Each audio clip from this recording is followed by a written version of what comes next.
Welcome to Juice Break, your pause for real conversations that move you, fuel you, and feel good. I'm curious what it means to you to feel strong. Where does that show up? I can walk into any room and it doesn't feel like I have to put a mask on and not question who I am and not question how I should speak. My mum even said to me the other day, "You never give up, do you?" And I was like, no, because it's this deep, unshakable knowing that this will one day do something to change the world. My guest today is Illana Gambrill, also known as the Dance Doctor. She's a professional dancer turned founder of DanceBox, a one-of-a-kind movement experience that's inclusive, expressive, and healing. Illana's story is powerful, from dancing as a form of survival to building a space where people cry, scream, and shimmy their way back to confidence. This one's juicy. Let's get into it. Oh my God, yay, she's here. Thank you for being here. An absolute pleasure. Yeah, really excited to have this conversation with you today. We have Illana Gambrill on the microphone in the podcast for Juice Break. Yes! We've spoken about this for a minute, yes. So I'm glad that we're finally doing it. Oh, me too. You are someone that is like the definition of bringing the juice. Amen. So I'm not going to argue with that. I'm excited about this conversation. Same. Yeah, tell me what's lighting you up this week. Goodness me. Being alive. I think I text you this. I'm so turned on by life right now. Everything feels juicy to me. And I know that's a broad statement, but honestly, I wake up and I look outside and my whole body is tingling. There's something, a shift for sure, whether it's my mentality, whether there's something in the air.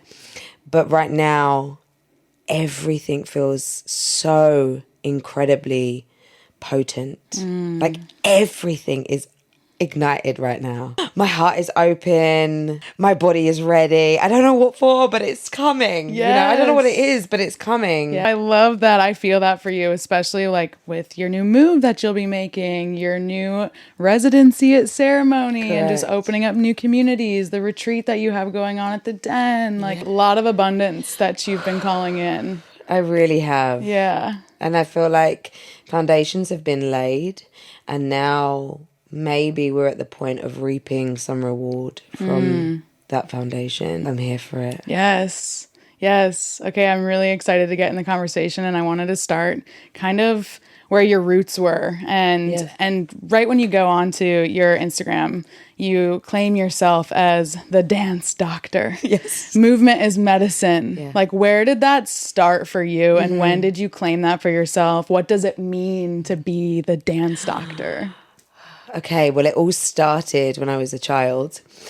I started dancing quite late in life. I think society would seem that 12 is late because everyone goes at like 4 or 5, whatever. Their mums and dads chuck them into dance schools.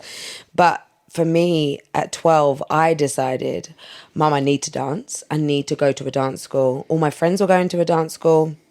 And I wanted to do the same thing.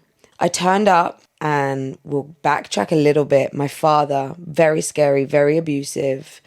My mother, incredible woman, but worked a lot. She didn't stop 7 days a week to make sure that we were okay. That meant leaving me at home alone with my father on a Saturday. And that petrified me. I quickly learned that all my friends at high school were going to a dance school on a Saturday. And I said, right, this is what I'm going to do. I'm going to go there. Begged, pleaded. My mother said yes, and I went. Turned up. The dance teacher, her name was Kerry. She was teaching to Come On Over by Christina Aguilera. I get in. She's teaching the moves. I've never danced before in that capacity. I've just danced around the house. I get to doing the dance at the end of the class, and I swear to God, something very mystical, very magical came over me. Not 1 ounce of fear, not 1 ounce of pain, not 1 ounce of trauma, not 1 ounce of I didn't even know my name. I was just this free spirit that remembered or felt her soul for the first time. I cried my eyes out. A 12-year-old kid, I fell to my knees at the end of that class. I said, number 1, this is what I'm doing for the rest of my life. Number 2, I feel like I could rule the world right now. I don't even remember what my dad did to me yesterday. I don't remember anything. I was just a beautiful being that was free. And I said, this is it. This is it. This is going to change my life. And it did. And that's why now there's a lot of the story, but to get to this point, but that's why now I do what I do, and I want to touch as many people as I can with what I felt as a 12-year-old kid and still feel now as a mid to late 30-year-old woman. Wow, incredible. What a journey for you to experience at such a young age, to then be like claiming, this is what I want to do for the rest of my life. This is what I want to help others with. Yeah. There's not been one moment where I've gone, I don't think this is the right path. Yeah. Were you supported growing up in that with your mom? My mom, if I said to her mom, I want to be blue and I want to live on a field with no house, she'd say, how do we do it? She's, oh my God, here we go. She's a very, very special woman. Yeah. Yeah. Yeah, well, I was reading, and it sounded like she had worked, like you said, around the clock all the time. She was working 6 jobs to provide for you. Yeah. And like that just kind of resilience is something that I'm getting goosebumps as I speak of it, because it's just not something you see every day. Where I'm curious, you know, having that as your role model growing up and someone that you can look to, like, how do you think that shaped the woman that you are now today? I wouldn't be who I am today if it wasn't her, for her. The way she would wake up every single day, even though she was in a petrifying, abusive marriage, she also had an older son to look after. And myself, she would get the brightest light. She would make sure that we felt safe and seen. And she would never, ever make me feel like she was doing too much and she was too exhausted to love. She did everything. And I think a lot of people will say today that that's maybe toxic positivity, but no, she never let me see the pain or the hardship until I reached, maybe when I was 13, I'd been dancing for about a year. My intuition and my spirit level rose so I could see, and I started speaking to her and asking questions, and she was very honest. That's another thing. My mum is very honest, and I feel so free to speak to her that it's enabled me to be such an authentic person as an adult, because she was so freaking authentic and powerful and delicious. And she's 4'11", man. She's this pocket rocket of power. And I always say to myself, how dare I, on the days where I feel down and sad and things get to me, I'm like, look at the stock you come from, bro. Like, your mama did not give you life and teach you what she taught you for you to be here right now. Get the fuck up. Wow. Yeah. Wow. Sally, we have to have Sally on this podcast. Oh, Sally is so good. Oh my God, you're going to love her. Well, I love how you talk about just like that authenticity, the truth, just being very honest with yourself and having that role model growing up. I want to know how that has bled into now DanceBox. Now that you have this platform, that you have this community, and ultimately what you like seek for others is to become alive. Movement is medicine, the truth seekers. I'm curious how you have woven all of those beliefs into DanceBox and creating that space for others. So my journey from starting dance school at 12 to then going to dance college was traumatic in itself. There was a lot of pain and a lot of trauma and a lot of abuse that I endured during my training as a dancer. And I kept remembering my why. I was like, yo, I remember feeling alive. My dance school was incredible. They promoted you to be so authentic. And then I go to dance school and they're like, you need to throw up your food. I'm getting whipped with a ruler. I'm getting weighed in front of hundreds of people every single day. I'm being belittled and I'm being told that I'm not good enough on a regular basis. And I watched and felt my spirit go to nothing. And then I left that college on a scholarship. It was a 3-year course. I left that college after a year and a half because I thought I was going to die. I was so, so sad. And I was like, this is not what dance was. It's meant to be. So I left and I started training myself up, and I used to go to as many classes as I can. If anyone here is from London, I trained myself up in Pineapple Dance Studios in Covent Garden. And then I was there hunted by a dance agent. And that's when I started working as a professional dancer. But then again, in the dance industry, I am now met with also a lot of toxicity, a lot of male abuse, not physical, but definitely mental. And I was like, I've trained my ass off for this? No. So I quickly decided, and it was a very hard decision to make, to leave the industry. This is the thing I've been working towards since I was 12. And then I sat down the very next day after my last dance job, and I opened up my laptop and I created a Facebook group called Illana's Adult Dance Class. And I said, if anyone wants to dance, I don't care who you are, I don't care what your label is, this is where I'm going to be once a week in Essex, the UK. And a couple of people turned up, one of them being my mum and my mum's best friend. And I watched and witnessed their freedom, and in turn, my freedom too. I think a lot of people see leaders of a room as this holier than thou, slightly inhumane power, but actually we're just all human beings seeking out freedom too. So then it quickly just turned into me witnessing these women and sometimes men coming in week after week, getting freer and freer and freer, releasing their labels, releasing their jobs, releasing their husbands, releasing anything that kept them small, and then changing their lives. And I said, hey, this is turning into a bit of a movement. I got to change the name. Illana's Adult Dance Class is not cutting it. So then Dancebox was born, and here we are today. That was a decade ago. Wow. What a journey for you to again, going from 12 and having this, moment of freedom that you're experiencing for yourself, to then having the thing that you love the most become something that was very dark and ugly and scary and almost Truly. probably reflective of the environment you were trying to escape when you were 12. Correct. And that has happened multiple times within my life through personal relationships or other things. And I'm always like, okay, this pattern's here for a reason. How do we clear this up? Yeah.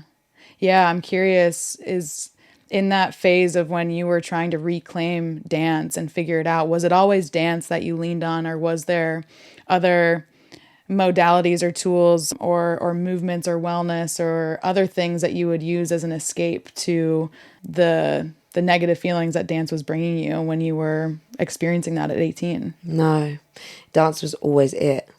And when I was 18, the wellness industry was not what it is today. There was no breath works that I was aware of. There was no sound baths. There was none of that.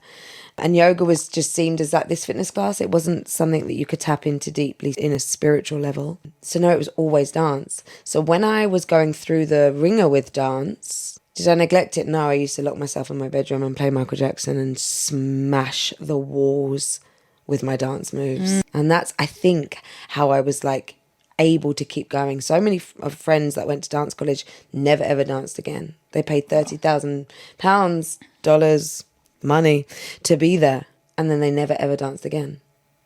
Sad. Yeah. Well, it's part of who you are, The same way that we need to drink water to live. Correct. You need dance to survive. Oh, correct, babe. Yeah.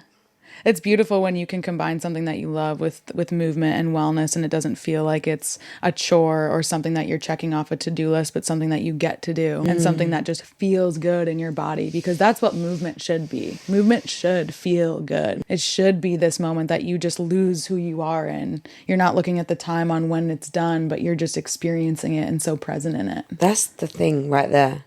Time doesn't exist. Life doesn't exist. I am so radically present. Even when I'm teaching and I have to speak and I'm looking at the space and feeling people's energies, nothing exists other than that. That's the highest form of meditation. That's the deepest, most spiritual I will ever get. It's so powerful. You call it a soul awakening. Yes. Your experience that you offer to people, where it's not just a fitness class.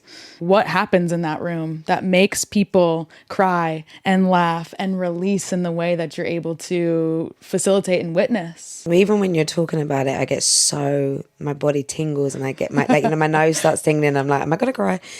I think it's a reclamation of your soul. I think I see people say to themselves, oh fuck, oh my God, I forgot that I could feel this, or I've never felt this before. When you give people the permission to be ugly and be imperfect, and you truly make them feel safe in that, you witness fall off. I can physically see black smoke sometimes coming off of people's bodies. I can see chains and brick walls like coming off people's bodies, and then you see tears, and then you feel their laughter, and sometimes the laughter it's like a hyena. I'm gonna get emotional. There's this one woman I taught last week, and she was so stuck. She walked in and I was like, God, there's a lot there. By the end of the class, she was on her knees, she was screaming, she was wailing. And I think as a society, when you see people being so human, we get scared. She had no fear. She was an animal, wild and raw and free. We are robots, unfortunately. And when you give people the permission to be human, this is how the world's going to change. Yes. Yeah. Yes. Yeah. The soul awakening I feel so deeply when I got to experience DanceBox for the first time at a wellness retreat just a few months ago. In the desert, babe. In the desert. I personally loved the moment in time that we did it at the very beginning of integrating into the experience with everyone else, and the beginning, which I think is how you do a lot of the actual experience of DanceBox, is getting to be witnessed. For me personally, it was just so freeing and so beautiful to experience that, where I didn't know everybody there. I was, I think, the first group to go with 2 others, and we all shimmied out however felt good to us and just got to be witnessed in that. And sometimes when movement, especially in the gym and other just fitness and wellness spaces, it can feel very intimidating to be witnessed. Even if you're solo just lifting weights, some people don't go to the gym because they just don't even want to be seen in that way, which is sometimes just the biggest limitation in itself. And I just really love how when I got to first experience DanceBox for the first time, it was just so freeing, and it was so beautiful to experience. It's very special. It was, thank you. Yeah. It was very beautiful to witness. And for context, the sun was setting. The desert was warm, and Hannah is talking about something I call the DanceBox confidence strut, and I make everyone walk across the room to the music, and no one walks across the room. Everyone's open and free, and whilst they are walking across the room, the rest of the people that are standing waiting in line scream and cheer and say, "You got this!" Like, that's in real life what we need. It shows you that if you do show up and you are vulnerable, there are going to be people out there that say, "I got you, like, you've got this." So the method has been created for you to seek externally from that class what it could feel like to be larger than life. That's what I want for everyone that walks in the room. Yeah. Yeah, you've created just a beautiful space of inclusivity in an intimidating space of what movement or dance can feel like for many that are uncomfortable in that. And I'm curious, you've expressed your struggle even with dance and these unrealistic body images that they want you to fit into, or maybe being poked at as a kid for being a certain size.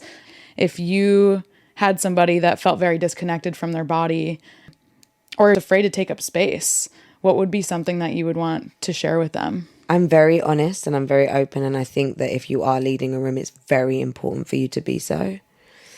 I would share with them that was me, that I was told that I was not good enough, I didn't look right, I would never amount to anything.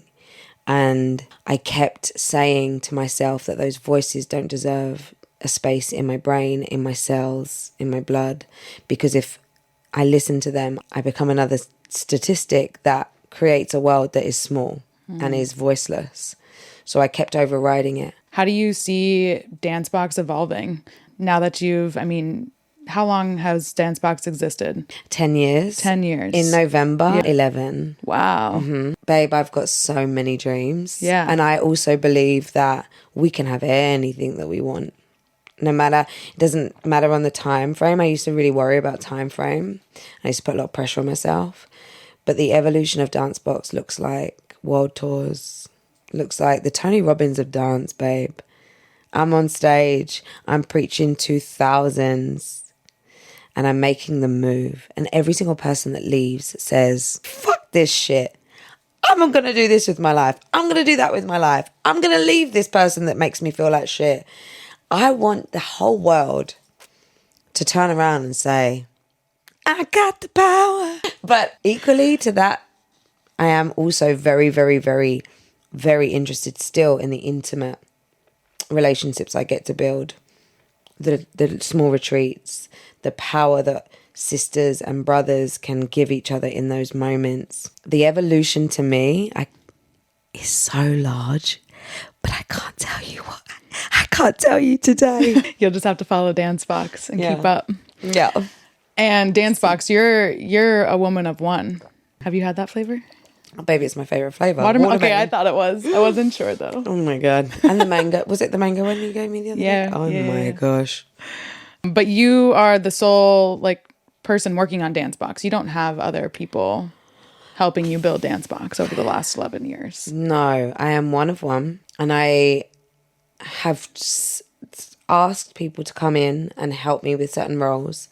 It's never worked out because no one understands my heart and my mission the way I do.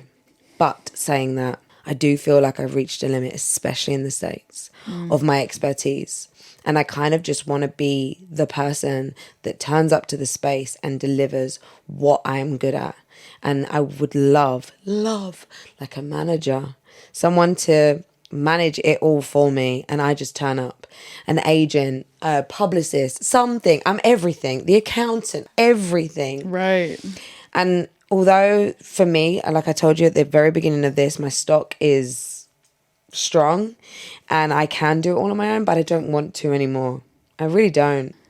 But yeah, one of one, girl. That is badass, first of all, to build what you have built, to literally have changed millions of lives, because my motto is you change one life, you change a million lives. Correct. And you awaken people, they awaken others, and then the butterfly effect, so on and so forth. So just round of applause for you and what you've built, because it's truly admirable. But I'm really curious, because shit gets hard. When you're building a business, it's hard. There's so many moments that I'm sure you've woken up and you're like, what? How am I going to... What do I do today? Yeah. What does this even look like? Yeah. Where it's like, how do you keep moving forward? What keeps you pushing forward? And on those hard days specifically, but what's the mindset? Walk us through some of those harder moments of entrepreneurship. I'll be honest, it's very lonely, firstly. What keeps me moving forward, I think, is this, there's just this fire. There's this fire that will not shut up. And even if it goes really low, it's still there. And sometimes, especially since I've moved to LA, because I am here alone and I don't know who to call to help me with this and and I'm knocking on all these doors and I'm emailing all these people and no one's getting back to me and everyone's shutting doors in my face. My mum even said to me the other day, you never give up, do you? And I was like, no, because it's this deep, unshakable knowing that this will one day do something to change the world. And you can sit there and maybe listen to this and be like, what, a dance class? Yes, babe. Yeah, a dance class with a powerful English bird talking to you throughout. I think as well, it's really important to state to your listeners and myself that it's okay to have off days and to sometimes not push on those days, to maybe say, okay, you know what, I'm going to go and sit in nature and breathe. The answers will come there. I'm going to sit on my couch. I'm going to journal and then I'm going to go to sleep. The answers will come in my sleep because my body is telling me it's enough for a minute. Chill. Because you're not going to get inspired on burnout. You're not going to get inspired when you're chasing a dead end. So pause, breathe, recollect, reclaim, and see what happens there. That, honestly, is probably how I get through it. Yeah. Well, it took me a while, though, to sit down and be like, it's okay to do nothing today. That petrified me. We all have this productive anxiety that lives within us because of the society that we've grown into, that makes us feel like when we are taking our off days or we are laying down, we are resting, to feel guilty for that rest. Because there's so much going on outside of that apartment and you're like, I'm not in it. It's hard. Yes. So hard. Yes. One of the mottos that I live by, that we've instilled into our core values at Seek, is do what feels good. And making sure that we do have things and habits and rituals that allow us to just feel good without the outcome or expectation of anything else other than just feeling good, whether that's going to sit on the beach at 3 o'clock with a friend and having meaningful conversations. Which we have done. Exactly. And it changed the course of my week. Yes, exactly. And then it allows for more space and creative ideas to come through, so that way you can apply that to the business or to the thing that you're building or your dreams or whatever it happens to be. So I'm curious, like, what are the things that make you feel good? When I speak on doing what feels good, what has that looked like for you even this last week, or just your rituals that you tap into? You know what? The biggest thing for me is how I start my day. And I love to get up at like 5:45, latest 6. I get up. I don't look at my phone. That's number one for making me feel good and within my body. Don't look at your phone. Go and feel your body somewhere. I get out of bed. I stretch just a little bit. I sit down. I write everything I'm feeling. And then I get my clothes on and I go to the gym. And I'm on that treadmill or I'm on that cross trainer and I'm sweaty and it's for me and I feel strong. And I've just tapped into my body and my soul. And then I get home and I cook with music on. And then I go, okay, what does my day need? But I can't do that correctly. For the rest of the day doesn't feel correct unless that's happened. And now on a vaster level, what else makes me feel good is constant check-ins with nature. If I'm not sat at a bed of water or immersed in some earth, at some point in the week, I do feel a little bit off. And when I haven't had the time and everything's go, go, go, and my phone's go, go, go, go, go, and I've got to be here, there and everywhere, by the end of the week, and I've also taught, so when I teach, you see how much I give. I'm depleted by the end of the week if I don't do those things, if I haven't got the time. The truth is we all have the time. It's just how you choose to spend it. I could quite easily wake up and be like, for hours. For sure. Yeah. We are walking robots. Correct. Yeah.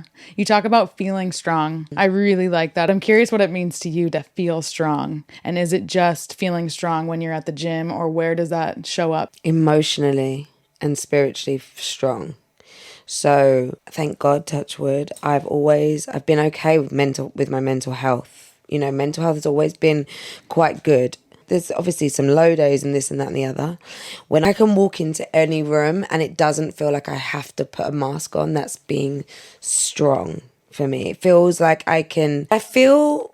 feeling strong for me is just being able to attend and be in any space and not question who I am and not question how I should speak. That feels so powerful for me. And to be honest, I spent probably all of my 20s and before 20s doing that. I think I reached 32, which is when I left my husband, and that it all just went. It just went. I walked into a space and I was like, this is who I am. Take it or leave it, sweetheart. You know, I used to go home after like socializing or being at a meeting or networking, whatever. I'd be like, oh, why did I say that? And it's debilitating. Forget about it. Forget about it. Just speaking on wellness and entrepreneurship, if you have any hot takes or hard truths when it comes to wellness, entrepreneurship, building a business, dance, hard truth is that your clients are going to love you and support you more than your friends. That, I think, has been a real hard pill to swallow. I see a lot of them watch and say nothing. But they all were saying something when I got married. But watching me grow this thing from scratch, watching the wins, watching the fails, and saying nothing has been really hard to feel. That's a hard truth. Yeah. My hot take would be just buckle up for it all and be open for it all and move your fucking body, please. Seriously. Yes. Put on your favourite track. Put on Pony. Genuine, and grind up your kitchen, please. You're gonna heal from that. I love that. Okay, we're going into a lightning round. Pour or pass. So basically, I'm gonna name a trend or an idea, and you tell me if you're pouring or if you're passing on it. Okay, let's do it. Okay, great. Dancing in the mirror. Pour, guzzle it all over me. Okay, love that. TikTok dances. Pass. Silent discos. Pour. You were questionable on that one. Yeah, I like the collective to feel and hear at the same time. It's a powerful moment. I've done silence. But Okay. Ecstatic dances. poor. Love. Wearing ankle weights while dancing. Been there, done that. Hurt my knees. Pass. I knew that there had to have been some personal experience. Yeah, with it, yeah, so I was yeah, I've done that's it. That's a good one. Crying on the dance floor. Poor. Screaming into a pillow. Poor. Hot girl walks. Poor. Cold plunges. Poor. Saunas. Poor. Nice. Obsessed. I wasn't sure if you were like one or the other. No, both. You're down for both of them. Yes. For a long time. Dancing is cardio. Poor. Why am I Wearing- saying this in an American accent? I know. I love when you Poor. I love when you rip out your American accent. You're really good at it. Wearing glitter to your classes. I'll pass. Okay, I wasn't sure. You know. Yeah, no. I the want you people to know. come just no fluff. No fluff. Yes. To close us out, we always end with a juice drop.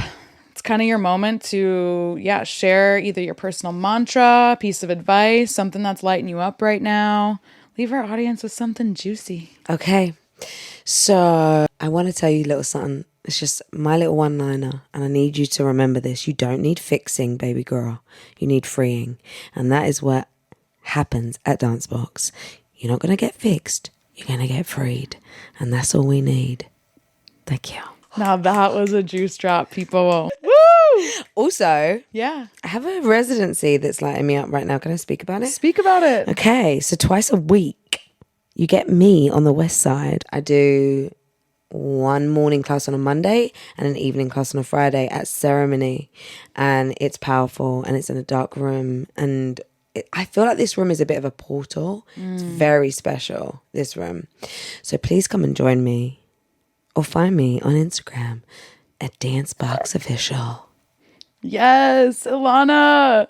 Thank you so much for being here. Seriously, thanks it for was having such me. a treat for you to be here.